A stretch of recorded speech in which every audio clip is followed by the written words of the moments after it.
సర్వమంగళ మాంగళ్యే శివే సర్వార్థ సాధకే శరణ్యే త్రయంబకే దేవి నారాయణే నమోస్తుతే.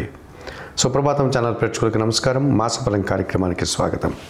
2025 సెప్టెంబర్ నెలలో 12 రాసుల వారికి మాస ఫలితాలు. ఇప్పుడు 12 రాసుల్లో ముందుగా మేషరాశి వారు. 2025 సెప్టెంబర్ మాసంలో మేషరాశి వారికి 5 గ్రహాలు అనుకూలంగా సంచరిస్తున్నాయి. ఎక్కువ శుభలితాలకు లాభాలకు అవకాశం ఉంది.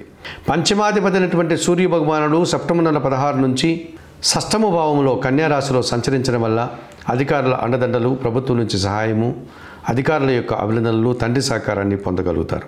జన్మరాశ్యాధిపతి అష్టమాధిపతి అయినటువంటి కుజుడు సెప్టెంబర్ 14 వరకు కన్యా రాశిలో షష్టమ భావంలో సంచరించడం వల్ల భూవాహన లాభాలు, పోరాట పటిమ, కొన్ని వివాదాలు పరిష్కరించుకోగలుగుతారు. తృతీయ షష్టాధిపతి అయినటువంటి బుధుడు సెప్టెంబర్ 15 తర్వాత కన్యా రాశిలో సంచారాన్ని కొనసాగించడం వల్ల షష్టమ భావంలో వ్యాపారాభివృద్ధి, జన సహకారము, ఆర్థికంగా బలాన్ని పుంజుకుంటారు. ద్వితీయ సప్తమాధిపతి అయినటువంటి శుక్రుడు ఈ నెలంతా కూడా 4, 5 భావాల్లో అనగా చతుర్థ పంచమ భావాల్లో సంచరించడం వల్ల అనగా కర్కాటక సింహరాశిలో సంచరించడం వల్ల మీ మాటకు విలువ పెరుగుతుంది. కుటుంబంలో శుభకార్యాలు, విందు వినోదాల్లో పాల్గొంటారు. మీ ఆలోచనలు కూడా కార్యరూపం దాలుస్తుంది. స్త్రీజన సహకారం పుష్కలంగా లభిస్తుంది. లాభంలో కుంభరాశిలో రాహు ఎప్పటి నుంచో సంచరిస్తున్నాడు. ఇప్పుడు కూడా రాహు లాభంలో సంచరించడం వల్ల విదేశీ వ్యవహారాలు కానీ, నూతన వ్యాపారాలు కానీ, నూతన ఉద్యోగాలు కానీ అనుకూలంగా ఉంటున్నాయి.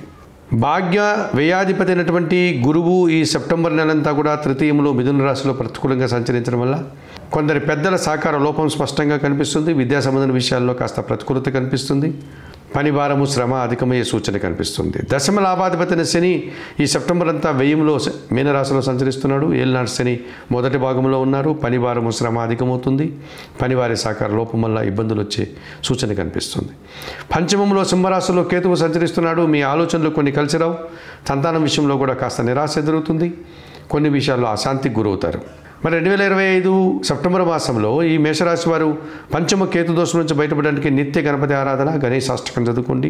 వ్యయంలో శని దోషం ఉంది కనుక శనీశ్వర దర్శనం లేక ఈశ్వరునికి పాలాభిషేకం నిర్వర్తించండి. తృతీయంలో గురువు సంచరిస్తున్నాడు. దత్తాత్రేయ స్వామి వారి దర్శనం, గురుచరిత్ర పారాయణ, శనగలు దానం చేయడం వల్ల మరింతగా మంచి ఫలితాలను అందుకోగలుగుతారు.